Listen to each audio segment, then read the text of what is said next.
Emotionally करना है। फांसी दो, फांसी दो। We want justice. We want justice. We want justice. We want justice. Neetu जी के कातिल को फांसी दो, फांसी दो। नीतू जी के कातिल को फांसी दो, फांसी दो। We want justice. We want justice. We want justice. We want justice. Neetu जी के कातिल को फांसी दो, फांसी दो। क्या कुछ लेकर आज आप अपने गांव के सभी लोगों को लेकर आज पुलिस स्टेशन छात्रों में पहुंचे हैं? क्या मसला है? सुनने में ऐसा कुछ आया था कि एक मिस्ट्री बनी हुई है, आखिर पूरा मामला क्या है, थोड़ा डिटेल में बताइए। जो परसों हमारे गांव से एक लड़की थी नीतू जी, उसका जो वाकया हुआ है वो नेचुरल डेथ नहीं थी, उसका मर्डर हुआ है। उन्होंने ऐसे ऐसे बताया हमें कि हमें एक फ़ोन कॉल तक नहीं की उन्होंने। जब मतलब कि उसकी डेथ अगर हुई थी तो हमें कोई सूचना नहीं दी, हमें बाहर से खबर मिली व्हाट्सएप के ज़रिए। तो हम जब वहाँ पे पहुँचे तो उन्होंने एक मतलब कि एक पेपर बना के रखा था, तो हमारे से गलती से मतलब कि हम स्टैंप वगैरह लिए, उन्होंने साइन सिग्नेचर लिया ब्लैक पेपर पे। और उसके बाद हमने जब लाश को देखा, हमें पहले नहीं दिखाया गया, तो उसके बाद जब हमें देखा तो गर्दन पे उसके निशान थे। तो हमने जब उनसे पूछा, उन्होंने कहा कि हर एक फैमिली मेम्बर ने अलग अलग बयान दिया। किसी ने बोला कि एक चेयर पे बैठी थी, चक्कर आया, गिर गई और नीचे तार थी, उसके साथ गले में लगा। किसी ने बोला इसने आत्महत्या की, फांसी दी। अगर फांसी दी होती तो उन्होंने क्यों उतारी, हमें क्यों नहीं इन्फॉर्म किया, हमें बाहर से क्यों खबर मतलब आपको कोई खबर नहीं मिली? उन्होंने कोई खबर नहीं दी। डेथ के बाद बिल्कुल भी नहीं, कोई भी खबर कोई नहीं? फ़ोन कॉल नहीं आया उनका। हमें बाहर से मैसेज मिला व्हाट्सएप के ज़रिए। फिर जब हम वहाँ पे पहुँचे तो वैसे ऐसे मिला, हमने जब देखा तो वो नेचुरल डेथ नहीं थी, वो उन्होंने मर्डर किया हुआ। तो इसलिए हम आए हैं आज यहाँ पे। मतलब ये आपकी तरफ से कहना है कि उनका मर्डर किया गया है? हाँ, हमारा कहना है कि मर्डर किया, हमसे छुपाया गया, हर एक बात हमसे छुपाई गई है। तो इसलिए हम इंसाफ के लिए आ जाएं। आप जब पुलिस के पास पहुंचे तो क्या कुछ कहा पुलिस की तरफ से यहाँ से? पुलिस वालों ने हमसे कहा कि हम पूरे इस वाक़े को देख रहे हैं, हम जल्द से जल्द उनको कार्रवाई करेंगे और मतलब कि अरेस्ट करेंगे। किस तरह की कार्रवाई चाहते हैं आप? हम चाहते हैं कि उनको जल्द से जल्द अरेस्ट करे जाएं और उनके कानूनी कार्रवाई की जाए। ठीक है, हो जाए। सबसे पहले शीतल जी, आपको मेरी तरफ से नमस्कार। और मेरे जितने भी यहाँ पे मुस्लिम भाई भी आए, मैं इनका भी धन्यवाद करता हूँ कि इन्होंने अपने भाईचारे को ध्यान रखते हुए और हमारा साथ दिया। सबसे बड़ी दुख की बात तो ये है, जो अश्विनी जी ने अभी तक कहा, इनकी बुआ लगती थी और मेरी मासी है। बड़ी दुख की घटना घटी हमारे साथ। हमें परसों 11 तारीख की बात है, जब उनको मतलब व्हाट्सएप पे जब हमें बाहर से ही मैसेजेस आए, उनके घर से कोई मतलब इन्फॉर्म नहीं आया। आप मतलब खुद ही समझते हैं कि जैसे अगर उनकी खुद डेथ हुई होती तो कम से कम उनको हमें इन्फॉर्म करना चाहिए था कि इसकी डेथ हुई, परंतु ऐसा कुछ भी नहीं हुआ।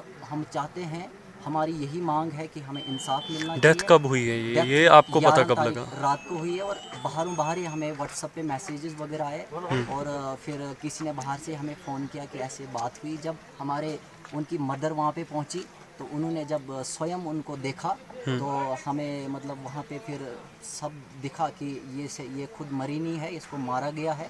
और हम चाहते हैं कि हमें इंसाफ मिलना चाहिए और जो उसके बच्चे हैं उनको भी हो सकता है, देखो ये हमारे साथ हुआ है, कल की डेट में किसी और माँ बहन बेटी के साथ भी हो सकता है। तो हमें एसएचओ साहब ने भी, इस टाइम हमने एसएचओ साहब से बात की है और हमें पूरा आश्वासन दिलाया है उन्होंने कि हम पूरी इस पे अपनी टीम भी भेजी थी, उन्होंने भी इस पे पोस्टमार्टम भी रिपोर्ट भी गई हुई है और एसएचओ साहब ने हमें आश्वासन दिलाया है कि हम जल्द से जल्द इस पे कार्रवाई करेंगे। शादी को कितना समय हो गया था? शादी को लगभग 8-9 साल हुए। तो क्या कुछ ऐसी खटास वाली बातें पहले कहीं सुनने में आई थी? कुछ ऐसा तो कभी सुना नहीं था कि आपस में कोई मियाँ बीवी को ऐसा कोई झगड़ा हुआ हो, या हमने तो कभी भी नहीं ऐसा सुना। परंतु ये हमें बड़ी मतलब दुख की बात है जो हमारे साथ बीती हुई है।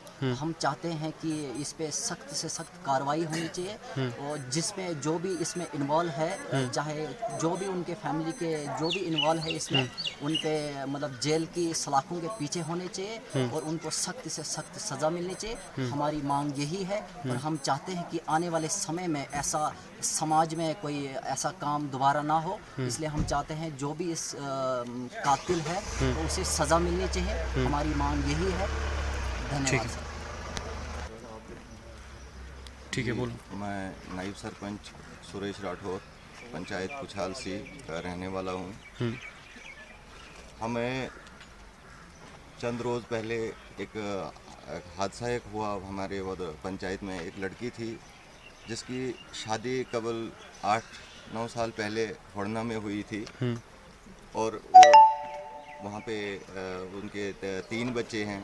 तो उनका चंद दिनों पहले हमें ये व्हाट्सएपों में हमें मैसेजेस आने लगे। व्हाट्सएपों में हमने मैसेज देखे कि उनका देहांत हो गया है। तो हम पूरी जो कुछाल A, B, C तीनों पंचायतें बहुत सदमे में आ गए। परंतु जो घर वाले हैं उनकी तरफ से हमें कोई भी फ़ोन कॉल या उनके कोई सूचना नहीं दी गई। सरपंच की तरफ से या किसी आला कोई जो भी गांव का बुजुर्ग हो या कोई उनका सीनियर हो वहाँ का, उनकी तरफ से कोई मैसेज भी नहीं आया हमें। तो इसमें हमें थोड़ी देर के लिए तो हमने सोचा कि पता नहीं कोई फेक न्यूज़ हो सकती, व्हाट्सएप की न्यूज़ है या ऐसे वैसे है। फिर जब हमने वहाँ पे उनके मेंबरों सरपंचों को कॉल किया तो उससे हमें पता लगा कि नहीं जी, इस लड़की का देहांत हो चुका है। तो फिर इससे क्या जाहिर होता है कि उनके घर वालों ने आप तक बात नहीं पहुंचाई? जी, यही मैं बोलना चाहता हूँ आपको। तो फिर जब हम पूरी पंचायत के लोग वहाँ पे पहुँचे तो पूरे सदमे में थे हम। तो वहाँ पे जाके हमने देखा कि उन्होंने एक रेजोल्यूशन बनाया हुआ है। वो रेजोल्यूशन किस गर्ज से उन्होंने बनाया ये हमें पता नहीं लगा, किस मकसद से बनाया ये हमें पता नहीं लगा। जब हमें थोड़ी बहुत पूछताछ करने लगे, जैसे हम पूछताछ करने लगे तो उसमें थोड़े कुछ शक के आपने। ठीक है, कर दो शुरू, कर दो। से हमने थोड़ी बहुत पूछताछ करनी शुरू की तो हमें कुछ शक लगने लगा कि इसमें ये कोई साधारण मौत नहीं है ये। तो हमने पुलिस चौकी जो छात्रों में है, पुलिस पोस्ट जो है वहाँ पे हमने रब्ता किया। वहाँ से इन्होंने SHO साहब ने जो है इंचार्ज डेडपेड जो है उस टीम को भेजा। तो जब हमने फिर इन्होंने तो पूरी जलाने की कोशिश कर दी थी कि मसला रफा दफा कर देंगे और हम ये रेजोल्यूशन बनाकर रख देंगे तो कोई शक शुबा की गुंजाइश रहेगी नहीं। और हमने जो कार्य कर दिया है तो वो हम उसमें सफल हो गए। लेकिन जो सच्चाई होती है वो सच्चाई ही होती है, सच्चाई आखिर सामने आ जाती है। तो हुआ क्या कि जैसे पुलिस वहाँ पे आई हम भी थोड़ा सा सतर्क हो गए। हमें ये पता लगना, हमने डेड बॉडी को चेक किया। जैसे ही हमने देखा तो उनको यहाँ पे गले में कुछ चोटें थी, यहाँ गाल पर चोट के निशान थे, पूरा नील पड़ गए थे। तो उस आधार पे फिर हमने पुलिस को डेड बॉडी हैंड ओवर कराई कि आप पहले इसको पोस्टमार्टम कराएं। हालांकि वो लोग नहीं मान रहे थे, मगर हमने ज़बरदस्ती जो है पुलिस का सहारा लेके उसको डेड बॉडी को पोस्टमार्टम कराया। तो पोस्टमार्टम की IFS रिपोर्ट जब तक आती है तब तक मैं पुलिस से ये गुजारिश करना चाहूँगा कि इस मसले को गहराई से इंक्वायरी की जाए और इसमें निष्पक्ष जांच होनी चाहिए। वैसे तो हमें पुलिस पे पूरा भरोसा है, लेकिन अब मसला ये है कि जो ये 13 दिन तक का मसला है, जो उस लड़की का घरवाला था वो क्रियाक्रम उसने लिया हुआ है। तो मैं पुलिस से ये गुजारिश करना चाहूँगा कि जो बाकी घर वाले उस घर में मौजूद थे उनको हिरासत में लिया जाए, उनसे पूरी मुकम्मल तौर पे जो है पूछताछ की जाए। इसी के साथ मैं आपसे धन्यवाद देना चाहता हूँ। ठीक है।